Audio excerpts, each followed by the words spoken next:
আমার চ্যানেলে সকলকে স্বাগত। তো আজকের সকালবেলা আমার সঙ্গে কি ঘটেছে তাই আজকের বলবো বলে আজকের আমি একটা ভিডিও করেছি।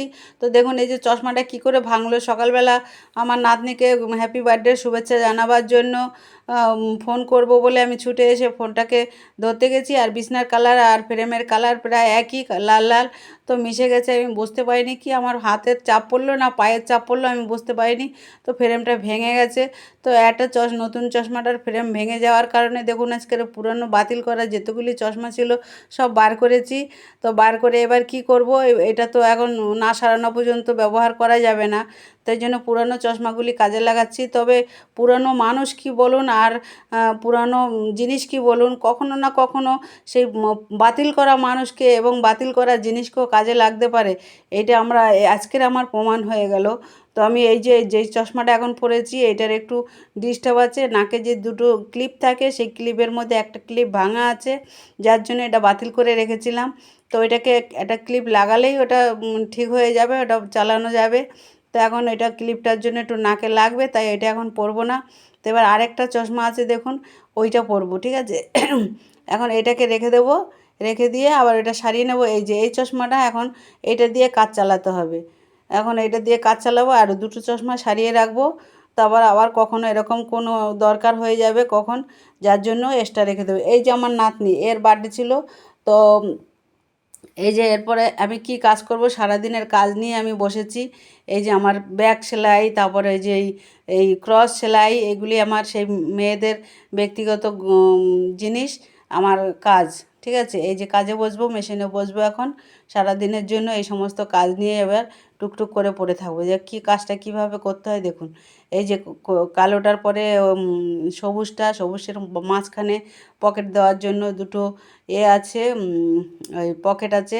এ সেলাই হয়ে গেছে, এবার আমি এটাকে কাটিং করব। কাটিং করে নিয়ে উল্টিয়ে দেখাবো, উল্টানোর পরে তারপর আবার তো ভিডিওটা শেষ পর্যন্ত দেখবেন আর মতামত জানাবেন, কমেন্ট করবেন, যাতে আমি আরও উৎসাহ পাই আমি কিভাবে চলবো আমাকে একটু বলবেন প্লিজ। তো আমার জীবনটা এই সেলাই করতে করতে আমার শেষ হলো, এখনও সেলাই করে যাচ্ছি। আর কতদিন সেলাই করব জানি না, তো দেখা যাক। আমার যতদিন সেলাই করার করে যাব, কিন্তু আমি তো যার জন্য আমি ছটফট করলাম, তার সঙ্গে এখন আমার দেখাও হলো না, ফোনে কথাও হলো না, ফোনও করেনি। তো দেখা যাক তার কখন আমার কথা মনে পড়ে, সেই অপেক্ষায় আছি। বন্ধুরা, আমি একটা জিনিস ভেবে দেখলাম যে যে যাকে যত ভালোবাসবে, যে যাকে যতটা বেশি চাইবে, সে তার থেকেই কিন্তু বেশি দুঃখ পায়, বেশি কষ্ট পায়, আর তাকেই সে তুচ্ছ করে। ভালোবাসি বললেই কি ভালোবাসা হয়? আন্তরিকতাটাও বুঝতে হয়। তো এমন মানুষ আছে আন্তরিকতা কি বোঝে না, তাই সেটা ভালোবাসা জানে না। তো আমার পরের ধাপে আমি যাকে বেশি ভালোবাসি সে আমাকে শত্রু বলে ভাবে।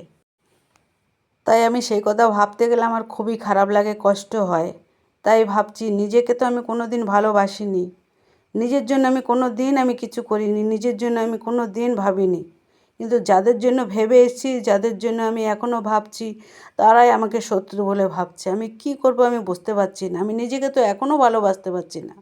কাজ করতে হয় করছি, খেতে হয় খাচ্ছি, বাঁচতে হয় বেঁচে আছি।